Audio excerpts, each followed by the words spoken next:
ए आशीष, अरे ए आलोक, ए जितेंद्र, ए तेज बहादुर, अरे ए दीवाना जी, ए राज बबुआ, सुनो जा हिया आवाजा।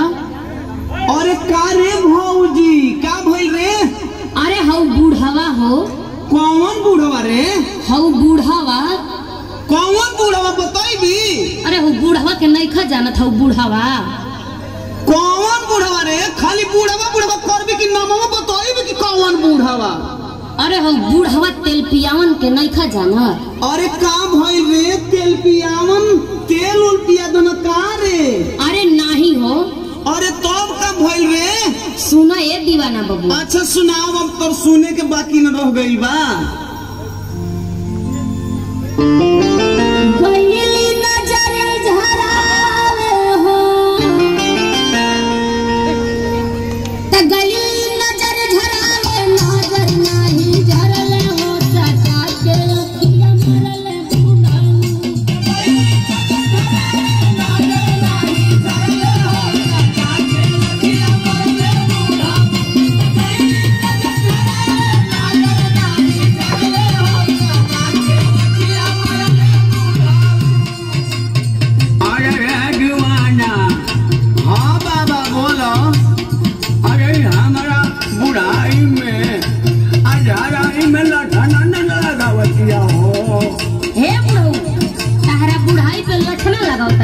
जीवन हमारा संगवा कैला उहे बताओ तनी। ए जितेंद्र वो भौजी, तू तनिका बाबा को विशेषता हमरा मुंह से सुन ल कि एह बाबा का अंदर कितना गुण बा।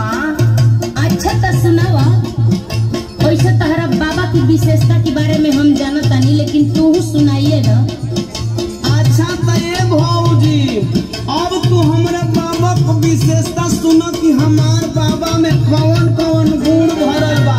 फिर न लगे नजरिया हो, फिर न लगे नजरिया, देख के एक तेरा झाड़ल हो गलती से अखिया मारल बूढ़ा।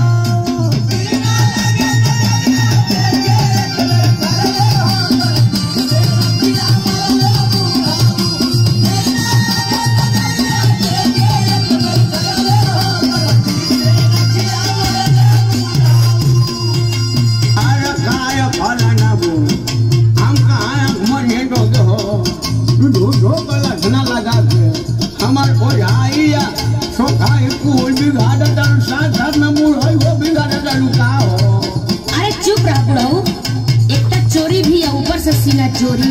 कैसे भौजी? चश्मा नीचे टकता के अखिया फारी चली में झांके।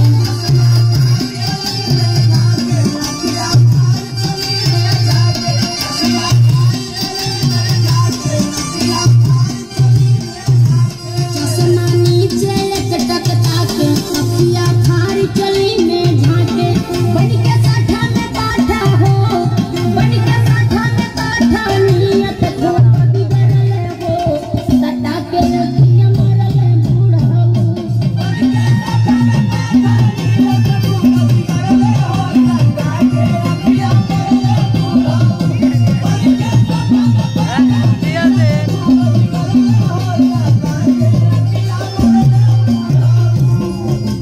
ए भौजी, कहाँ देवर बबुआ?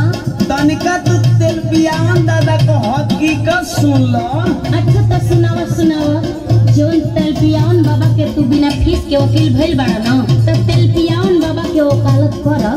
अच्छा तो तू बहुत हमार सुनो। एक तलऊ के नाहीन के पैसा अखिया मरल तोहके।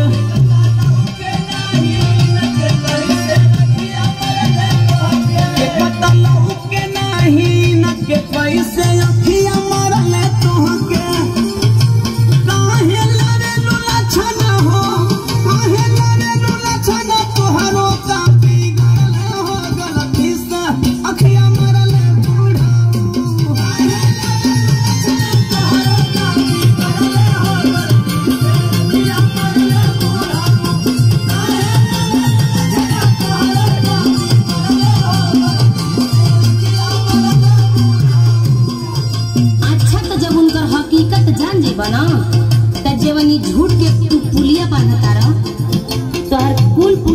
जाई, कुल बुद्धि भूला जाई।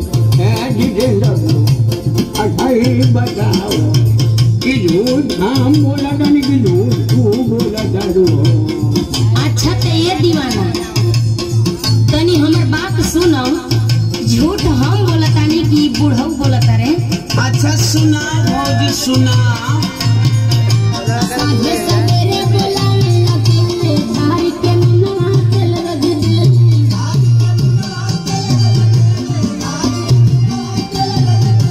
साझे सवेरे बोलावे अकेले धार के मुनवा चल रग दिल।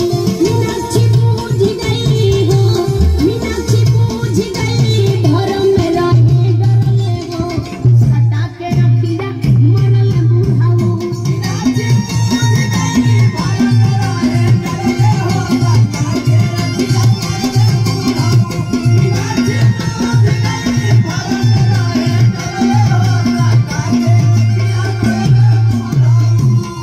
अच्छा तो ये भौजी आखिरी में हमारे को बात सुनो, एकरा बात तोहार जमन मन करी तवन तू कह लियो। हाँ हाँ सुनावा सुनावा। हाँ दीवाना बबुआ अरे सुना